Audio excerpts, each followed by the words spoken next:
سب سے پہلے مدرسہ صرف کھلا تھا، بچے نہیں تھے۔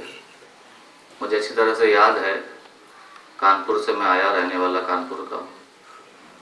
3 دن میں یہاں رکا تھا، اور ہمارے اور آپ کے مربی یعنی مدرسے کے پرنسپل صاحب مولانا عمران صاحب موجود نہیں تھے۔ 3 دن میں میاں حضور کی صحبت میں بیٹھا تھا۔ اس وقت مجھے صحبت کے بعد یہ احساس ہوا تھا کہ ابھی ہم انسان بھی نہیں بن پائے ہیں،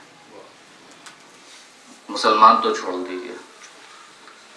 اور باضابطہ جب میں 3 دن کے بعد یہاں سے گیا، میاں نے مجھ سے کہا کہ بیٹا یہاں گاؤں میں کیا کرو گے پڑھ کے، یا تمہارے کانپور میں تو بہت سارے مدرسے ہیں۔ تو میں نے حضور سے یہی کہا تھا کہ حضور پڑھیں گے تو آپ یہیں پڑھیں گے، نہیں تو کہیں نہیں پڑھیں گے۔ کیونکہ جہاں سے یہ احساس پیدا ہو جائے کہ ابھی انسان ہی نہیں ہوئے، انسانیت نہیں آئی ہے، تو اس جگہ کو چھوڑ کے جانا نہیں چاہیے۔ اور کچھ لے کر نہیں آیا تھا، کچھ بھی نہیں لے کر آیا تھا۔ یہاں پر جو ملا مجھے وہ بیان تو نہیں کر سکتا، لیکن تھوڑا سا بتا اس لیے سکتا ہوں کہ جب میں یہاں سے فارغ ہونے کے بعد میں حضور کی دعا سے، کرم سے، ان کے حکم سے الہ آباد نخاس کونا حافظ رجب علی صاحب کی مسجد میں خدمت انجام دے رہا ہوں۔ کیونکہ ہم کو یہاں صرف یہ بیان کرنا ہے کہ ہم کر کیا رہے ہیں اور پریشانی کیا آ رہی ہے۔ مسجد میں جب میں گیا، نخاس کونا حافظ رجب علی صاحب کی مسجد، ڈھال کے نیچے ایک پرانا مدرسہ ابھی بھی باضابطہ چلتا ہے مکتب کی شکل میں نے ایک بچے کو صرف پڑھانا شروع کیا تھا تعلیم کے اعتبار سے۔ مکتب ڈالا جس مدرسے کا نام آج رکھ گیا ہے مدرسہ رزاق العلوم، اور اس وقت اس میں 30 بچے میرے پاس پڑھنے آتے ہیں، جبکہ مدرسہ چل رہا ہے۔ چونکہ علم ہمارا ہتھیار ہے، بغیر علم کے کچھ نہیں کر سکتے۔ اور مجھے اس کا احساس ابھی بھی ہے۔ ابھی میں کورس میں جب آیا تھا، مفتی صاحب کی میں نے تقریر سنی تھی ختم بخاری پر، تو پھر سے احساس ہوا کہ پھر دوبارہ ایڈمیشن لے لیا جائے۔ عالم کر کے گیا تھا، لیکن پھر احساس ہوا کہ پھر سے ایڈمیشن لے لیا جائے، پڑھ لیا جائے۔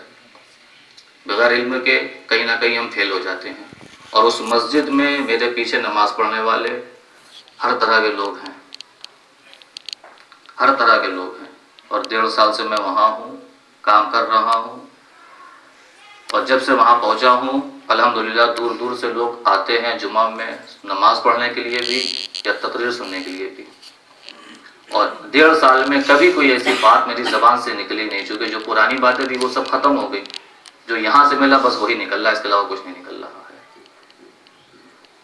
اپنے لوگ تعریف کر رہے ہیں۔ ہاں، یہ پریشانی صرف یہ ہے، کہیں نہ کوئی کوتاہی ہے۔ اور 5 منٹ کا درس چلتا ہے میرا، جس میں میں مسائل بھی بیان کر دیتا ہوں، کچھ خاص طور سے ہو چونکہ ہماری جماعت جس میں علم کی کمی ہے، چونکہ سب سے پہلے تو ہمارے اندر کمی ہے علم کی، نصیب پائے بھی۔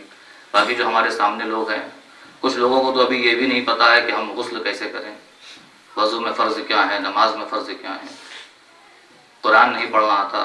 تو یہ جو ہے میری کارکردگی ہے وہاں۔ بس پریشانیاں ہمارے سامنے سب سے زیادہ بس یہی ہیں کہ ہمارے پاس ابھی خود کی مسجدیں نہیں ہیں، خود کے مدرسے نہیں ہیں کہ جس میں ہم اپنے طریقے سے کام کر سکیں۔ اور یہ پریشانیاں ہمارے سامنے اور ہمارے ائمہ ساتھی کے سامنے آتی، ہم لوگ شیئر کرتے ہیں ایک دوسرے سے۔ اور اس میں سب سے بڑا رول ہماری خانقاہ کا جو ہے، الحمدللہ ہماری کی مدد کی جا رہی ہے۔ اس میں اپنے دل اور جان کے ساتھ ہم سب اس میں لگ جائیں، تاکہ ہماری خود بس تھوڑی سی بات کہ دنیا بنانی ہے اپنی الگ، بنے یا بن کے رہ جائے۔ معاشرے کی حالت آپ بھی جانتے ہیں، ہم بھی جانتے ہیں۔ اور باقی تو اللہ سچی توبہ نصیب فرما دے، سچی توبہ نصیب فرما دے، تاکہ جو بھی گناہ ہو رہے ہیں، معصیت ہو رہی ہے ہم سے، اللہ اس کو بھلا دے، اللہ اس کو چھڑا دے شیخ کے صدقے میں۔ یہ کارکردگی میری ہے، اور اللہ سے دعا کرتا ہوں کہ مولا حضور کے صدقے میں اور شیخ کے صدقے میں مجھے اور نواز دے اور میرے گناہوں کو معاف فرما دے۔